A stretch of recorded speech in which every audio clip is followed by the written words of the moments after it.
여러분 안녕하세요. 커맨시 월드미션 김요한 선교사입니다. 오늘은 성경과 설교의 능력에 대해서 여러분과 함께 말씀을 나누도록 하겠습니다. 우리가 준비한 설교 위에 성령의 감동이 임하도록 기도해야 합니다. 나 혼자 승리하려는 그러한 유혹에 우리는 이겨야 합니다. 성령의 감동을 마냥 기다리고만 있을 수는 없습니다. 천수답처럼 하늘만 쳐다보고 있지 말라는 뜻입니다. 예를 들면 엘리야가 갈멜산에서 단을 쌓고 물을 붓고 준비하는 것처럼 우리가 성령이 임하실 준비를 해야 합니다. 성막을 완성한 후에 하나님의 영광이 나타난 것을 늘 생각하십시오.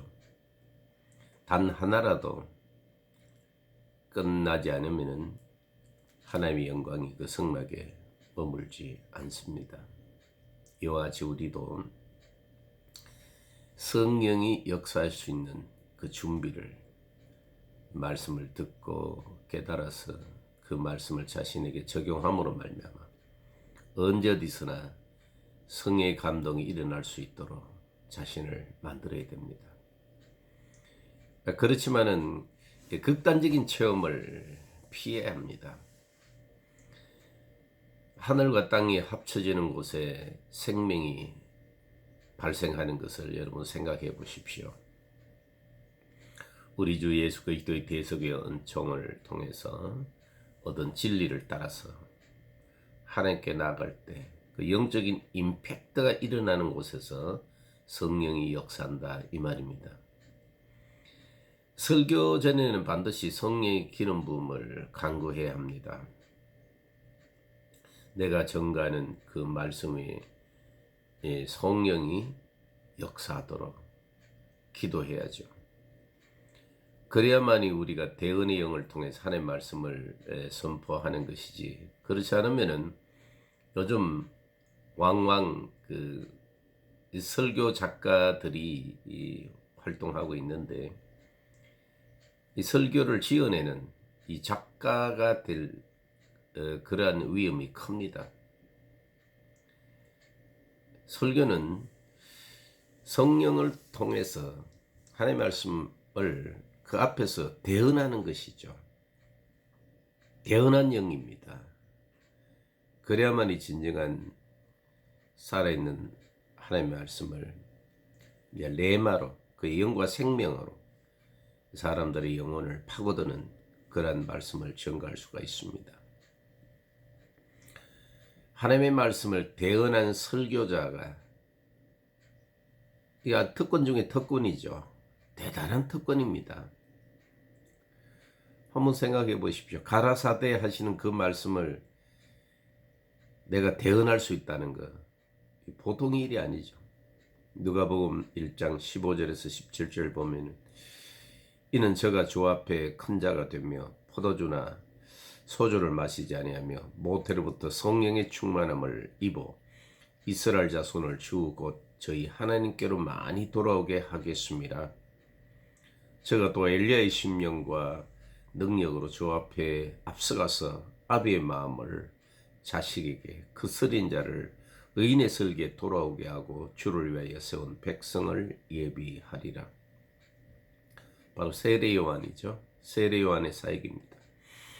누가복음 3장 15절에서 16절도 백성들이 바라고 기다림으로 모든 사람들이 요한을 혹 그리스도이신가 심중에 의논하니 요한이 모든 사람에게 대답하여 가로되 나보다 능력이 많으시니가 오시나니 나는 그 신들매를 풀기도 감당치 못하겠노라. 그는 성령과 불로 너희에게 세례를 주실 것이요. 예수님도 요단강의 세례를 받은 이후에 사역을 시작하셨습니다. 마태복음 3장의 세례 후에 하나님의 아들로 인정을 받으십니다. 그리고 나서 마귀의 시험을 받으시고 그 다음에 비로소 산상수훈을 말씀하십니다. 마태복음 5장, 6장, 7장은 바로 말씀이신 그분이 이제 말씀하시는 최초의 설교죠. 엄청난 내용입니다. 근데 그게 과정이 있다는 거죠. 비록 유대인의 왕이요 만왕의 왕이시지만은 세례를 받으시고 하나님 아버지의 말씀을 들으시고 그 다음에 이제 마귀의 시험을 이기시고 드디어 천국 복음을 전가하시는 겁니다. 우리도 그 과정을 따라야 됩니다. 누가복음 4장 18절에 주의 성령이 내게 임하셨으니 이는 가난한 자에게 복음을 전하게 하시려고 내게 기름을 부으시고 나를 포로된 자에게 자유를 눈먼 자에게 다시 보게 함을 전파하며 눌린 자를 자유케 하고 주의 은혜의 해를 전파하게 하려 하심이라 하였더라. 제자들의 경우도 사도행전 1장 8절에 오직 성령이 너에게 임하심 너희가 권능을 받고 예루살렘과 유대와 사마리아 땅끝까지 이르러 내 증인이 되리라 하시니. 성령이 없으면 두 증인이 안 되잖아요. 내가 아무리 예수 그리스도를 전가한다 할지라도 성령께서 내 속에서 보증을 해주시고 성령과 더불어 이부 합창이 돼야 그게 바로 증인의 자격이 있는 거죠. 하나님 나라 법정에서 바로 증인의 자격이 있단 말이에요. 우리가 복음을 전하든지 설교를 하든지 언제나 내 앞에 법정이 이루어졌다는 거예요. 하나님의 재판상이시고 그 반대편에는 마귀가 검사 노릇을 해서 수사를 하고 정죄를 하죠.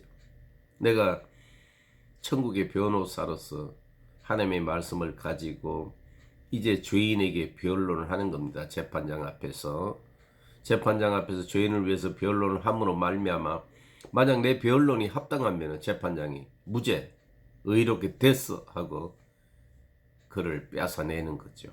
이와 같이 복음을 전한다는 것, 설교를 한다는 것은 마귀와의 싸움이에요. 마귀에게 뺏긴 것을 다시 뺏어내는 거예요. 그만큼 강해된 겁니다. 이게 성령이 아니면 불가능한 것이에요.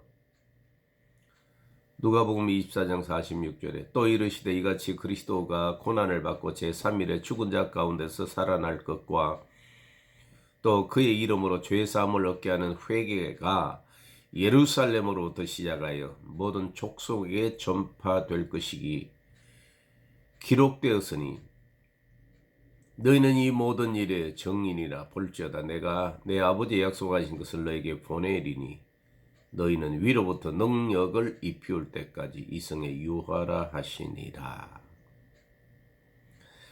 베드로의 변화를 보면은 성령의 능력이 입히우는 것이 얼마나 중요한지 알 수 있습니다. 성령의 능력은 단번에 임하시지만은 계속 증가하는 능력입니다. 사도행전 4장 7절에 보면은 그 이하를 보면은 베드로가 성령이 충만하여 예수 그리스도를 전가합니다. 오직 예수 그리스도만 유일한 구원자임을 담대히 전가합니다. 그 결과 베드로는 학문 없는 불민으로 알았다가 사람들이 이상하게 여깁니다. 그리고 베드로가 나사렛 예수 이름을 의지하고 병을 낫게 한 한 사람과 함께 있으니 이상하게 여기긴 하지만은 할 말이 없어졌습니다. 이 성령의 능력을 입은 설교자는 이와 같은 표적을 동반합니다. 사도행전 6장 3절에 그 7 집사들 한번 보세요. 성령과 지혜가 충만하여 칭찬 듣는 자들이었습니다. 스데반은 믿음과 성령이 충만한 집사 중에 한 사람이었습니다. 사도행전 7장 55절에 스데반이 성령이 충만하여 하늘을 우러러 주목하여 하나님의 영광과 및 예수께서 하나님 우편에 서신 것을 보았습니다. 그러면 성령은 이와 같이 예수 그리스도로 말미암아 길과 진리와 생명이신 그리스도를 통해서 하나님의 영광을 볼 수 있는 사닥다리와 같은 것이에요. 이 성령 없이 어떻게 그 영광을 볼 수 있으며 성령 없이 어떻게 예수 그리스도가 하나님 우편에 앉아 계신 것을 볼 수가 있겠습니까? 예, 하나님의 영이신데 우리가 흙으로 육체가 어떻게 그 영광을 볼 수 있겠습니까? 성령이 아니고는. 성령님만이 영이신 하나님과 하나 되게 하시는 유일한 통로인 것입니다. 유일한 창구예요. 사도행전 13장 9절 바울이 성령이 충만하여 박수 엘루마를 소경이 되도록 해서 그의 활동을 제지합니다. 성령의 능력입니다. 고린도전서 2장 3절에서 5절을 보면 바울은 오직 성령이 나타남과 능력으로 예수 그리스도와 십자가에 못 박힌 사실을 증거했습니다. 그 목적은 그의 복음을 듣는 자로 하여금 믿음이 사람의 지혜에 있지 않고 하나님의 능력에 있도록 하기 위함인 것입니다. 작가들은 안 됩니다. 지어내면 안 됩니다. 성령을 통해서 예수 그리스도를 그대로 시인하고 표현하고 선언하는 그런 설교야만 되는 것입니다. 성령은 그리스도의 십자가로 인도하시고 그리스도의 십자가는 성령의 능력이 드러나게 하십니다. 갈보리 십자가 이후에 오순절이 있듯이 우리가 이스라엘 일곱절기를 말하지 않습니까? 6월절, 무교절, 초실절. 초실절 바로 예수 그리스도의 다시 살아나심, 하늘에 오르심이죠. 그리고 난 다음에 50일 오순절. 그다음에 나팔이 붑니다. 속죄가 일어납니다. 그리고 장막절, 곳간에 들어갑니다. 이와 같이 6월절 무교를 지나야 초실절이고 초실절이 지나야 50일 후에 오순절이 역사가 일어나듯이 그리스도의 십자가의 사건에 그 이후에 성령의 역사가 일어나는 것입니다. 우리 또한 마찬가지입니다. 그리스도의 십자가를 통과해야 되는 거예요. 그 죽으심과 다시 사심을 내가 치고 주님의 죽으심에 잠기고 주의 살으심에 잠겨야만 비로소 성령이 나를 장악하게 되는 것입니다. 아니면 성령이 바깥에서 표적으로만 나타나겠죠. 일렁거리겠죠. 그 날개로 너풀거리면서 우리를 그 안으로 인도하시고 그 안에 있음을 우리에게 알게 하시죠. 복음의 나팔이 들리게 하는 것이요. 고린도전서 4장 18절에서 20절은 어떤 이들은 내가 너희에게 나아가지 아니하는 것 같이 스스로 교만해졌으나 그러나 주께서 허락하시면 내가 너희에게 속히 나아가서 교만한 자의 말을 알아볼 것이 아니라 오직 그 능력을 알아보겠노니 하나님의 나라는 말에 있지 아니하고 오직 능력에 있습니다. 능력이죠. 성령의 능력입니다. 또 고린도후서 4장 6절 이하에 보면은 질걸에서 보호하신 그리스도가 담겨 계시는 거죠. 능력은 그리스도에게 있을 뿐 질거리신 우리에게 있는 것이 아닙니다. 이제 껍데기 자랑하지 마세요. 하나님은 외모를 보시지 않습니다. 우리 중심을 보십니다. 그 중심에 그리스도의 영이 있는가, 그리스도의 생명이 있는가, 그리스도의 형상이 있는가, 그리스도의 영광이 있는가, 그걸 보시는 겁니다. 그래서 능력의 힘이 큰 것이 우리 육신에 있는 게 아니에요. 우리에게 있는 게 아니에요. 우리 안에 계시는 그리스도에게 있는 것입니다. 하나님 나라는 말에 있는 게 아닙니다. 말 작가들이 사람을 구원하는 게 아니에요. 사람을 살리는 게 아닙니다.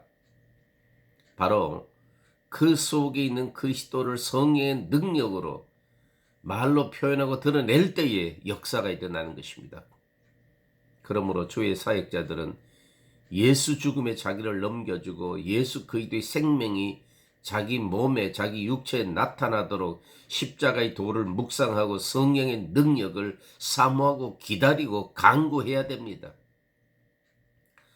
고린도후서 10장 3절 5절에도 보면 우리가 육체에 있어 행하나 육체대로 싸우지 아니하노니 우리의 싸우는 병기는 육체에 속한 것이 아니요 오직 하나님 앞에서 경관진을 파하는 능력이라. 모든 이론을 파하며 하나님의 아는 것을 대적하여 높아진 것을 다 파하고 모든 생각을 사로잡아 그리스도에게 복종케 하니 그대로입니다. 고린도서 12장 9절도 내게 이르시기를 내 은혜가 내게 족하도다 이는 내 능력이 약한 데서 온전해짐이라 하신지라. 이러므로 도리어 크게 기뻐함으로 나의 여러 약한 것들에 대해 자랑하리니 이는 그리스도의 능력으로 내게 머물게 하려 함이라. 우리 아들 목사가 제게 문자를 이렇게 보냈습니다. 자신은 고집이 세고 고집이 세지만 연약하다는 것이 바로 자기 자신이라는 겁니다. 그래서 제가 그건 혈통이야. 고집이 세면은 진리를 보수한 데 쓰고 연약하면 그리스도 십자가 앞에 자신을 드러내놓고 이제 위로부터 능력 바로 성령의 기름 부음을 받는데 더없이 좋은 조건이야 하고 문자를 보냈습니다. 그렇죠. 골로새서 1장 29절 이를 위하여 나도 내 속에서 능력으로 역사하신 이의 역사를 따라 힘을 다하여 수고하노라. 연약한 내가 수고하는 것이 아니라 내 속에서 능력으로 역사하시는 그리스도로 말미암아 내가 바깥에서 힘을 다해 수고한다 이 말입니다. 베드로전서 1장 12절 이 섬긴 바가 자기를 위한 것이 아니요 너희를 위한 것임이 계시로 알게 되었으니 이것은 하늘부터 보내신 성령을 힘입어 복음을 전하는 자들로 이제 너희에게 구한 것이요 천사들도 살펴보기를 원하는 것이니라. 계시록 1장 10절 주의 날에 성령에 감동하여 내 뒤에서 나는 나팔 소리 같은 큰 음성을 들으니 성령이 아니면 통합이 안 돼요. 성령이 아니면 합동이 안 돼요. 성령 안에서 우리는 똑같은 곳을 바라보고 그곳을 향하여 저 높은 곳을 향하여 더욱 가까이 나가게 되는 것입니다. 세상을 보면은 우리 설교자들이 낙심이 될 일이 쌓였습니다. 때로는 이 세상에서 과연 복음이 필요할까? 저 사람들에게 진리가 필요할까? 그런 회의까지 될 때가 있습니다. 성령의 기름 부음이 없으면은 지쳐서 복음에 쌓였고 설교를 계속할 수가 없습니다. 제가 선교지에서 한 선교사를 만났는데 9년 동안 설교를 그렇게 열심히 준비해서 주일날 설교를 하고 나면 번아웃이 된다는 거예요. 온몸에 힘이 빠져서 팔다리를 움직일 수 없도록 그렇게 뻗어버린다는 겁니다. 그래서 도저히 안 돼서 선교지로 나왔다는 그런 말을 들었습니다. 그게 바로 설교 작가입니다. 성령의 능력으로 말씀을 전가하는 것이 아니에요. 자기 지혜로, 자기의 지식으로, 자신의 말로 설교를 꾸미는 거예요. 그야말로 작가예요. 지을 작가예요. 그래서 사람들에게 한번 들어보라고 자랑하듯이 멋있게 뽑아내는 거예요. 주님은 손도 까딱하지 않죠. 왜? 자기 말이니까. 자신의 말을 하니까. 주님 말씀을 대언하는데 주님이 가만히 계시겠습니까? 성령을 부어주시지 않겠습니까? 그렇게 충성된 종을 내버려 두시겠습니까? 혼자 외롭게 외치도록 그냥 두시겠습니까? 아니죠. 주님 안에서 발견된 자신을 가지고 주님을 입고 주님을 먹고 주 안에 거하면서 주의 말씀을 대언하고자 할 때에 주의 성령은 그에게 사람의 말대로 두루마기를 입히시고 그 위에 영광으로 나타나시고 능력으로 그를 후원하실 것입니다. 그와 함께 하실 것입니다. 미국에서 목회자들에게 가장 큰 욕이 성령 없이 사역을 하라는 말이 있습니다. 그만큼 성령의 기름 부음이 없으면은 정말 자신이 없어요. 이 복음이 과연 저 사람들에게 이 휘황찬란한 세상에 먹힐 것인가, 과연 필요할 것인가, 그럴 만한 가치가 있는가 회의가 듭니다. 주저주저해요. 그러나 성령의 능력이 임하시면은 하늘이여 들으라, 땅이여 들으라, 모든 사람이 다 내게로 오라, 내가 너희의 수지를 마치게 하리라 하는 그러한 담대함과 자신감이 생기게 되는 것입니다. 성령의 감동 없이 설교를 준비하는 것은 고역입니다. 일주일에 한 번 설교하는 것도 매우 힘이 될 것입니다. 여러분이 꼭 기억해 하셔야 될 것은 성경의 모든 주의 종들은 다 성령의 감동 또는 충만한 사람이었습니다. 항상 성령의 기름 부음을 갈망하십시오. 아니, 말씀을 듣고 깨달았어. 그 진리 안에서 언제나 성령 기름 부음 안에 거하도록 하십시오. 그러면 아들랑과 아버지 안에 거하게 되는 것입니다. 진정한 회개, 리펜탄스입니다. 메탄노입니다. 예수 그리스도 안에 불려와서 발견되고 나니까 내가 어떤 자리에서 어디로 옮겼는가, 정말 엄청난 주의 은혜, 그 은혜를 순종하여 그리스도 안에 있음을 확신하고 주를 앙망할 때 예수 그리스도의 이름 안에서 세례의 의미를 깨닫고 죄사함을 생각하고 간절히 성령을 구할 때에, 아니 성령을 기다릴 때에, 조금만 되면 성령이 임하시니까 성령은 우리에게 임하시는 것입니다. 사도행전 2장 38절에 이 과정, no process, no progress입니다. 이 프로세스가 없으면 성령이 역사할 수 없는 거예요. 옛날 구약의 성막을 보세요. 번제들 통과하고 물두멍을 통과하고 그래야만이 금등대의 불빛으로 떡을 먹고, 이제는 향단에 나가서 향을 좌우 피우고 지성소 앞에 그 은혜의 보좌 앞에 나가서 자신의 문제를 해결하는 것입니다. 하나님을 뵙고 하나님의 영광을 보는 순간에 전쟁이나 기근이나 질병이 다 해결되는 것입니다. 이와 같이 성령은 절대적인 것이에요. 성령이 아니고는 그리스도의 영과 생명과 어떻게 우리가 하나가 될 수 있습니까? 성령이 아니고는 그리스도 안에 우리가 어떻게 들어가며 그리스도가 어떻게 우리 안에 계시며 어떻게 그리스도 안에서 하나님께 나갈 수 있겠습니까? 오직 성령이 아니면 아무것도 되는 게 없습니다. 그렇기 때문에 성령이 아니고는 예수를, 그리스도를 주라고 부를 수가 없는 것입니다. 1차적으로 그리스도가 우리의 주가 되셔야만이 모든 것이 되는 겁니다. 구원도 그분의 구원해 주고, 믿음도 그분이 주가 되시고, 거룩도 영광도 그분이 계셔야만이 우리의 것이 되는 것입니다. 기도하는 마음으로 주님, 성령을 제외하고 나 혼자 일하는 유혹에서 나를 구원하여 주소서. 그런 마음으로 말씀을 전가하십시오. 그리고 언제나 하나님 앞에 하나님의 말씀을, 주의 말씀을 대언하는 자세를 견지하십시오.